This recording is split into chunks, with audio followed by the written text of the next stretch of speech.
മണപ്പുറം ഫൈനാൻസിലെ assistant general manager Dhanya Mohan അറസ്റ്റിൽ 20 കോടിയാണ് അടിച്ചു മാറ്റിയത്.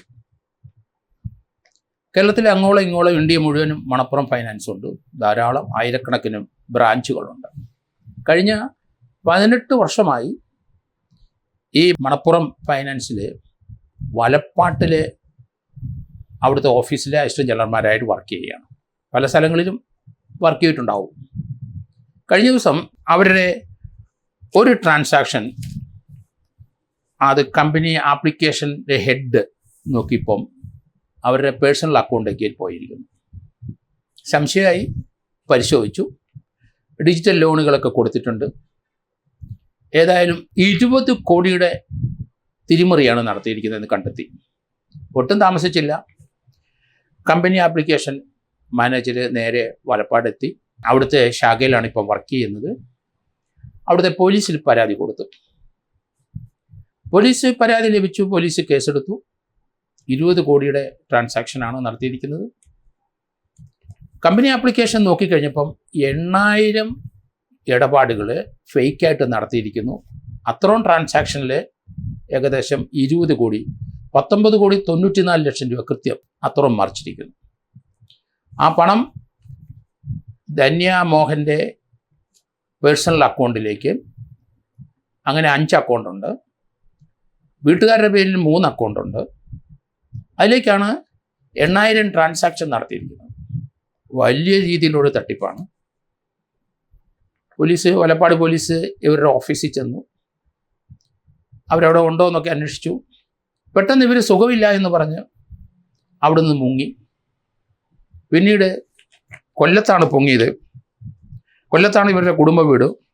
തിരുവില്ലാമൂര ആ കൊല്ലം അവർ കുടുംബപരമായിട്ട് താമസിക്കുന്ന സ്ഥലങ്ങളിൽ പരിസരത്തുമൊക്കെ ധാരാളം വീടുകളും സ്വത്തുക്കളും വാങ്ങിച്ചു കൂട്ടിയിട്ടുണ്ട്. ഭർത്താവ് വെളിയിലാണ്. അച്ഛനും അമ്മയുടെയും പേരിലാണ്. ഏതായാലും വലപ്പാട് പോലീസ് ഇപ്പം കൊല്ലത്ത് ഈസ്റ്റ് പോലീസ് സ്റ്റേഷനിലും ബന്ധപ്പെട്ട് തിരുമുല്ലാവാരത്തെ ഇവരുടെ വീടുകളിൽ ചെന്നു. അപ്പനും അമ്മയും ബന്ധുക്കളും ഒക്കെ മുങ്ങി.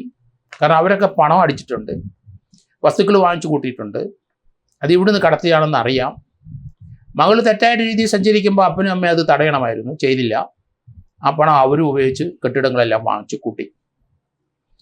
20 കോടി എന്നോ 19.94 കോടി രൂപയിൽ 2 കോടി രൂപ റമ്മി കളിച്ച് ആണ് കളഞ്ഞതെന്നാണ് കണ്ടെത്തൽ.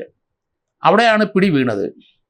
യഥേഷ്ടം ഡിജിറ്റലുമായിട്ട് നല്ല ബന്ധമുള്ള, ഇത്രയും വർഷത്തെ പഴക്കമുള്ള, അതിനകത്ത് പണം അടിച്ച് മാറ്റാം, അല്ലെങ്കിൽ ഡിജിറ്റലായിട്ട് റമ്മി കളിച്ചാൽ പണം ഉണ്ടാവും എന്ന് ചിന്തിച്ച് റമ്മി കളി തുടങ്ങി. കുറച്ച് വന്നു, കുറച്ച് പോയി, അങ്ങനെ വലിയവരുടെയും പണമല്ലേ, അവിടുന്ന് ആവശ്യത്തിന് കിട്ടും. നമ്മളുണ്ടാക്കിയ പണമല്ലല്ലോ, അധ്വാനിച്ചുണ്ടാക്കിയ പണമല്ല. മണപ്പുറം ഫൈനാൻസിൽ പണം കിടക്കുന്നു, അത് വെച്ച് റമ്മി കളിച്ചു. 2 കോടി രൂപ റമ്മി പോയി. പിന്നെ അത് നിർത്തിയിട്ടുണ്ടാവും. അതിനു മുമ്പ് 18 കോടിയോളം അടുത്ത് അപ്പൻ്റെയും അമ്മയുടെയും ബന്ധുക്കളുടെയും പേരിൽ അയച്ചു. ഈ പണം എവിടെ പോയി? അതിന് മുഴുവൻ വസ്തുക്കൾ വാങ്ങിച്ചിട്ടുണ്ടോ? റമ്മി കളിച്ചപ്പം അതെന്തായാലും ആദായ വകുപ്പും അവരൊന്ന് നോട്ട് ചെയ്തു. ഈ പണം എവിടെ നിന്ന് വന്നു റമ്മി കളിക്കാൻ? അതിന് ഇൻകം ടാക്സ് കൊടുത്തിട്ടുണ്ടോ? അങ്ങനെയുള്ള ചോദ്യങ്ങളൊക്കെ വന്നു. അതോടുകൂടി സംഗതി പിടി വീണുവെന്ന് തോന്നി. വലപ്പാട് പോലീസ് വന്നപ്പം തന്നെ അവിടുന്ന് മുങ്ങി. കൊല്ലത്ത് അവർ ഈസ്റ്റ് പോലീസ് സ്റ്റേഷൻ അവിടെ കീഴടങ്ങി. വലപ്പാട് പോലീസിനെ അറിയിച്ചു, ഇവിടെ കീഴടങ്ങിയിട്ടുണ്ട്. ധന്യമോഹന് 40ഓളം വയസ്സുണ്ട്. ഏകദേശം 18-20 വർഷത്തെ സർവീസ് ഉണ്ട് അവിടെ. ഭർത്താവ് വിദേശത്താണ്. ഈ പണം വിദേശത്തോട്ട് കടത്തിയോ ഇല്ലയോ എന്നുള്ള കാര്യം ഇപ്പം പോലീസ് നോക്കുന്നു. ഭർത്താവ് ഇവിടെ വിവരം അറിഞ്ഞ് വന്നിട്ടുണ്ടെന്നാണ് അറിയപ്പെടുന്നത്.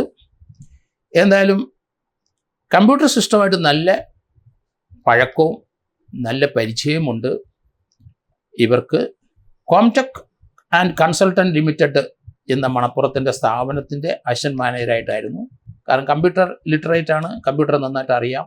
ആ സിസ്റ്റത്തിനകത്ത് അവരുടെ മിക്കവാറുമുള്ള ആ സിസ്റ്റത്തിനകത്തെല്ലാം കയറാൻ ഇവർക്ക് സാധിക്കും. അങ്ങനെ ഡിജിറ്റലായിട്ടുള്ള ലോണ് കൊടുക്കുന്നു എന്ന് പറഞ്ഞാണ് കമ്പനിയെ പറ്റിച്ചത്. ഏകദേശം 20 കോടി പറ്റിച്ചിട്ടുണ്ട്. ഇവർ താമസിക്കുന്ന വലപ്പാട്ടെ വീടിനടുത്ത് അവിടെ താമസിക്കുന്ന വീടിനടുത്ത് ഒരു 5 സെൻറ്റ് സ്ഥലം വീട് വെക്കാൻ വാങ്ങിച്ചിട്ടുണ്ട്. 3 മുതൽ 6 വരെ ആഡംബര കാടുകളുണ്ടെന്നാണ് മനസ്സിലാക്കുന്നത്. കാറിടാൻ വേണ്ടി മാത്രം അവിടെ 2, 3, 4, 5 സെൻറ്റ് സ്ഥലം വാങ്ങിച്ചിരിക്കുന്നു. കാറിടുന്നതിന് വേണ്ടിയിട്ട്. എല്ലാവരുടെയും പണമല്ലേ, അതുകൊണ്ട് കാറുകൾ ഇങ്ങനെ വന്നുകൊണ്ടിരിക്കും, കൂടുതൽ സ്ഥലങ്ങൾ വേണ്ടിയിരിക്കും. എന്തായാലും 2020 മുതലാണ്, 18 മുതലെന്ന് പറയുന്നുണ്ട്, ഇനി കൂടുതൽ നോക്കണം. ഇതുവരെയുള്ള അവരുടെ ഓഡിറ്റിങ്ങിൽ ഏകദേശം 19.94 ലക്ഷം രൂപ അവിടെ തട്ടിപ്പാണ് നടന്നിരിക്കുന്നത്. കേരളത്തിലെ ധാരാളം ഇതുപോലെയുള്ള സ്ഥാപനങ്ങളിലുണ്ട്. ആ സ്ഥാപനങ്ങളൊക്കെ പല രീതിയിലാണ് തട്ടിപ്പ് നടത്തുന്നത് നമുക്കറിയാം. മുക്കുപണ്ടം കൊണ്ടുപോയി വെക്കും. അവിടുത്തെ മാനേജരെയോ അല്ല അസിസ്റ്റന്റ് മാനേജരെയോ സഹായമില്ലാതെ ആ മുക്കുപണ്ടം വെക്കാൻ ഒക്കില്ല. അവിടെ മുക്കുപണ്ടം അത് നല്ല സ്വർണ്ണമാണോ മുക്കുപണ്ടമാണോ എന്ന് പരിശോധിക്കാൻ അവിടെ ഗോൾഡ് സ്മിത്ത് അവിടെ ഉണ്ട്. അത് എല്ലാ ബ്രാഞ്ചിലും ഉണ്ട്. അവരുടെ സർട്ടിഫിക്കറ്റോടുകൂടിയാണ് വെക്കുന്നത്. അവർക്കും കുറച്ച് പണം കൊടുത്ത് അവിടുത്തെ ക്ലറിക്കൽ സ്റ്റാഫോ ആരെങ്കിലും സ്വാധീനിച്ചിട്ട് ഇത് പണയം വെക്കുന്ന ധാരാളം സംഭവങ്ങൾ കേരളത്തിലുണ്ടായിട്ടുണ്ട്. വളരെയധികം പണങ്ങൾ ഇങ്ങനെ ഈ ഫൈനാൻസ് കമ്പനികൾക്കൊക്കെ പോയിട്ടുണ്ട്. കേരളത്തിലെ എല്ലാ ഇതുപോലെയുള്ള ഫൈനാൻഷ്യൽ ഇൻസ്റ്റിറ്റ്യൂഷനിലും ഓഡിറ്റിംഗ് കൃത്യമായിട്ട് നടക്കുന്നുണ്ടോ എന്ന് അതിൻ്റെ മുതലാളിമാർ നോക്കണം. കാരണം വലിയവരുടെയും പണമാണ്. പല സ്ഥാപനങ്ങളും അടച്ചുകെട്ടി മുങ്ങിപ്പോയിട്ടുണ്ട്.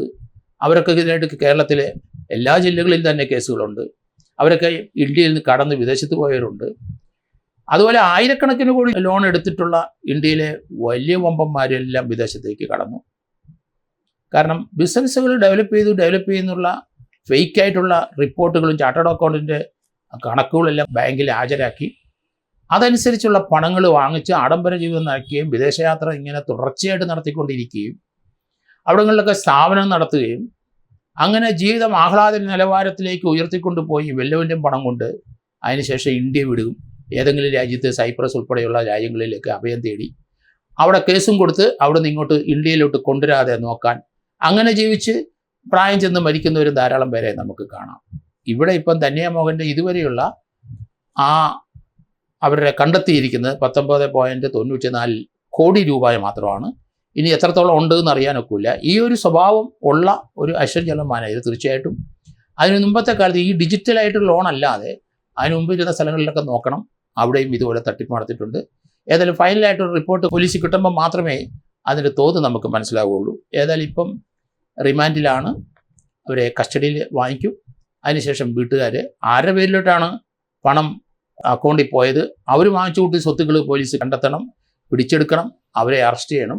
ഏതായാലും അടുത്ത ദിവസങ്ങൾ നമുക്കറിയാം എത്രത്തോളം പണം മണപ്പുറത്തിന് പോയിട്ടുണ്ട് എന്നുള്ള കാര്യത്തിൽ.